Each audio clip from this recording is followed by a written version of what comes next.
Program, B.S. English. Course, Literary Criticism. Topic, Wordsworth's idea of the poet in Preface to the Lyrical Ballads. Prepared by, Dr. Shahryar Khan. Question.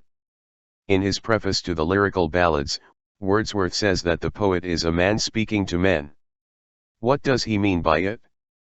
How does his definition redefine the role of the poet? Discuss. Introduction. The preface to the Lyrical Ballads is considered to be a manifesto of Romantic movement. In the preface, Wordsworth has redefined the nature and role of poetry. Moreover, he has discussed in detail the identity and function of the poet as well. When Wordsworth and Coleridge published Lyrical Ballads, literary culture was under the influence of neoclassicism. Neoclassic theory of poetry views the poet as a highly learned scholar with mastery over language and classics. In the preface, Wordsworth rejects such an idea of the poet. For him, the poet is not someone different and elevated. He is a human being speaking to other human beings. The only difference is that the poet has more sensibility and stronger power of observation. Using these two characteristics, the poet connects the mundane experience with something sublime. Unlike neoclassical notion of the poet, Wordsworth's concept is democratic. Cleanth Brooks says, Wordsworth's preface is a revolutionary demand for a democratic language in an aristocratic medium. The poet is no longer a specialist, but the representative of humanity. Point 1. In the preface, Wordsworth opens his discussion on the poet with asking these questions. I ask, what is meant by the word poet? What is a poet? To whom does he address himself? And what language is to be expected from him? He answers these questions by putting forward a democratic notion of the poet. The poet is not someone who is elevated and better than a common human being and who has his own private language.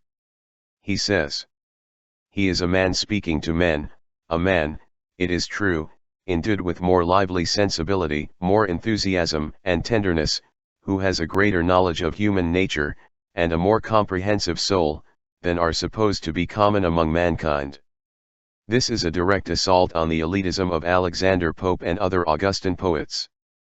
Pope is of the view that the language of poetry is different from the language of daily use. A poet is someone higher and better than average people. This implies that a poet deals with subjects that cannot be understood by a common man. Moreover, he uses a language that is not accessible for an ordinary human being. Wordsworth's poet is a man speaking to other men in a language that is simple and direct. The only difference is that the poet has more than usual sensibility. In other words, he has a deeper and lasting ability to feel.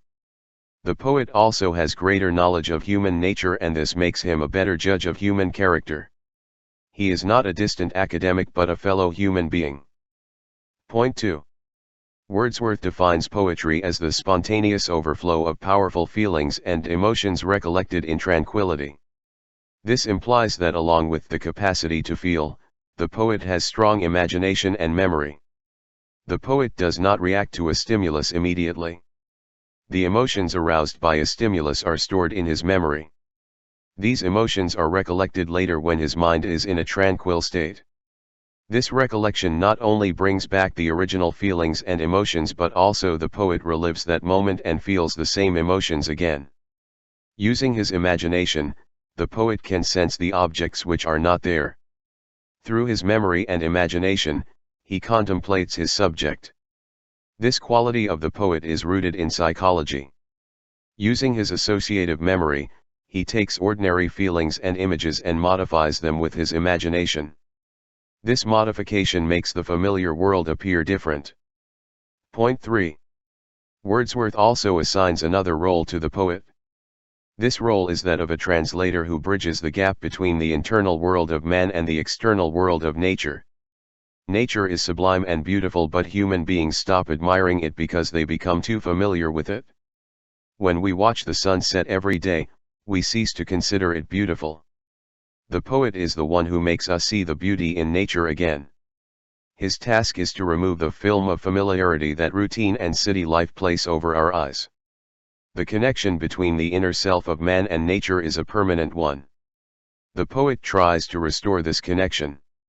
It is nature that connects human beings to their universal essence. Therefore, the subject of poetry should be humble and rustic life in which the essential passions of the heart find a better soil. Because of their close connection with nature, the rustics convey their feelings and notions in simple and unelaborated expressions. The task of the poet is to act as a translator between man and external nature. Point 4. Wordsworth believes that poetry is the breath and finer spirit of all knowledge. This elevates the poet to the status of a comprehensive scholar. The scientist tries to reach the truth objectively, but the poet tries to capture it subjectively.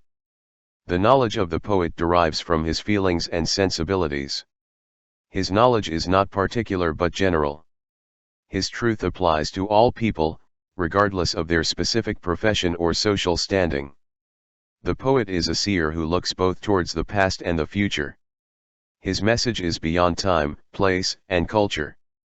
Wordsworth believes that technology and machines are severing the connection between man and nature. The task of the poet is to mend this connection.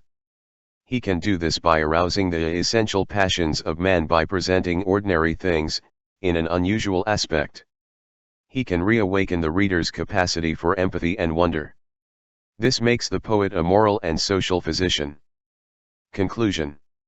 In conclusion, Wordsworth's idea of the poet is radically different from its neoclassical conception. For him, the poet is not a craftsman who imitates classical forms in a highly refined language. The poet is someone who has organic sensibilities. He can transform his personal experiences into eternal truths. The poet mediates between the inner world of man and the external world of nature. He can make his readers rediscover the extraordinary in the ordinary things. As a seer and visionary, his role is more significant than the role of a scientist or a philosopher. Harold Bloom sums up Wordsworth's idea of the poet in these words. The poet becomes the protagonist of his own imagination. The quest is no longer external but an ascent into the depths of human consciousness.